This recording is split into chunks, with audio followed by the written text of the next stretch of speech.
చిత్తూరు జిల్లా అఖిల భారతీయ యాదవ మహాసభ ఆత్మీయ సమావేశం నిర్వహించడం జరిగింది. గత 2 సంవత్సరాల క్రితం కూడా ఇలాగే నిర్వహించడం జరిగింది. అందులో భాగంగా ఈరోజు మరి ఇక్కడ ఈ యొక్క హాల్లో ఈ కార్యక్రమాన్ని నిర్వహించడం జరిగింది. ముఖ్యంగా ఆంధ్రప్రదేశ్లో యాదవులు రాజకీయంగా, సామాజికంగా, విద్యాపరంగా, ఉద్యోగపరంగా అన్ని రంగాల్లో కూడా ఈరోజు వెనుకబడి ఉన్నారు. ఎందుకు వెనకబడి ఉన్నారంటే వృత్తిపరంగా ఈ యొక్క సమాజానికి సేవ చేస్తున్నటువంటి కులం. వృత్తిపరంగా ఈరోజు పశువులు కాస్తూ అడవులమ్మటి గొర్రెలు, మేకలు, గేదెలు ఇటువంటి కాస్తూ ఈరోజు చదువు లేకపోవడం వల్ల, వెనుకబడిపోవడం వల్ల ఈ కులం పూర్తిగా మరి వెనుకబడిపోవడం జరిగింది. ముఖ్యంగా ఈ కులం ఈ యొక్క సమాజానికి సేవ చేస్తున్నటువంటి కులం. ఈ సమాజంలో ఉన్నటువంటి అన్ని వర్గాల ప్రజలకు కూడా పాలు, పెరుగు, నెయ్యి, వెన్న, మాంసం ఇటువంటి స్వచ్ఛమైనటువంటి ఆహారాన్ని అందించే కులం యాదవ కులం. కానీ ఈ యొక్క కులమే రాజకీయంగా కూడా చూస్తే ఈ రాష్ట్రంలో స్వాతంత్రం వచ్చిన దగ్గర నుంచి ఇప్పటి వరకు కూడా మరి తీవ్రమైనటువంటి అన్యాయం జరుగుతూ ఉంది. జనాభా దామాషా ప్రకారం మరి ఈ రాష్ట్రంలో ఏ ప్రభుత్వం ఏర్పడినా కనీసం 20 నుంచి 25 అసెంబ్లీ స్థానాలు ఉండాలి జనాభా దామాషా ప్రకారం. అదేవిధంగా 5 పార్లమెంటు స్థానాలు ఉండాలి. అదేవిధంగా దేశవ్యాప్తంగా చూస్తే 28 కోట్ల జనాభా ఉన్నారు. ఇంత జనాభా ఉన్న ఈ భారతదేశంలో అతిపెద్ద కులమైనటువంటి కులానికి కేంద్రంలో నామినేటెడ్ పదవుల్లో నష్టం జరుగుతుంది. స్వాతంత్రం వచ్చిన దగ్గర నుంచి కూడా అదేవిధంగా రాష్ట్రంలో నష్టం జరుగుతుంది. మరి యొక్క కులాన్ని ఆదుకోవాల్సిన బాధ్యత ఈ యొక్క ప్రభుత్వాల మీద ఉంది. మరి రాజకీయంగా కూడా అన్ని పార్టీలు సీట్లు కేటాయించాలి, అలాగే నామినేటెడ్ పదవులు కేటాయించాలి.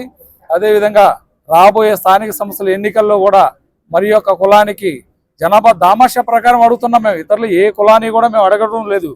ఏదో అగ్రవర్ణాలు వాళ్ళే మాకు కావాలని ఇట్లా చెప్తూ ఉంటారు, అలా కూడా చెప్పట్లేదు. మేము ఏంటంటే మా యొక్క జనాభా దామాషా ప్రకారం మాకు రావాల్సినటువంటి రాజ్యాంగంలో ఏదైతే మరి ఉందో జనాభా దామాషా ప్రకారం మేము కేటాయించాలని చెప్పేసి అన్ని రాజకీయ పార్టీలను కూడా మరి డిమాండ్ చేస్తూ ఉన్నాం. కాబట్టి ఇప్పుడు మా జాతీయ ఉపాధ్యక్షులు అన్న రామచంద్రయ్య గారు కూడా వారు మా యొక్క సంఘ అఖిల భారతీయ యాదవ మహాసభ చిత్తూరు జిల్లాలో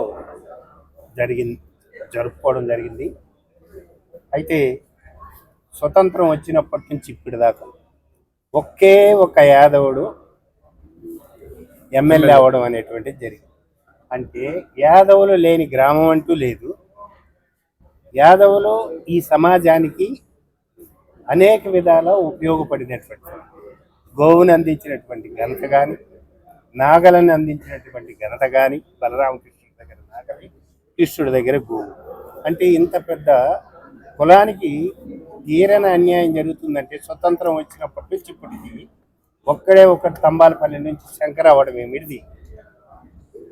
15 నియోజకవర్గాలు ఉమ్మడి చిత్తూరు జిల్లాలో ఉండింది. ఒకప్పుడు 15 నియోజకవర్గాల్లో 17 సార్లు ఎన్నికలు జరిగినాయి. రాష్ట్రంలో 17 సార్లు ఎన్నికలు జరిగితే యాదవులకి కనీసంగా 3 ఇచ్చునున్నా దగ్గర 51 మంది అయి ఉండాలి ఈ 17 సార్లు. కానీ మా యొక్క దురదృష్టం ఏమిటంటే ఒక్కడు అవ్వడం అనేటువంటిది. అంటే 50 మంది ఎమ్మెల్యేలని మేము కోల్పోయినాం. ఎవరు ఈ 50 మందికి దోపిడీ చేసింది ఏముంది? ఈ రాజకీయ పార్టీలే కదా. 2 రాజకీయ పార్టీలు లేకపోతే 3 రాజకీయ పార్టీలు ఉంటే ఇవే కదా స్వతంత్రం వచ్చినప్పటి నుంచి ఈ రోజు వరకు అన్యాయం జరుగుతుంది.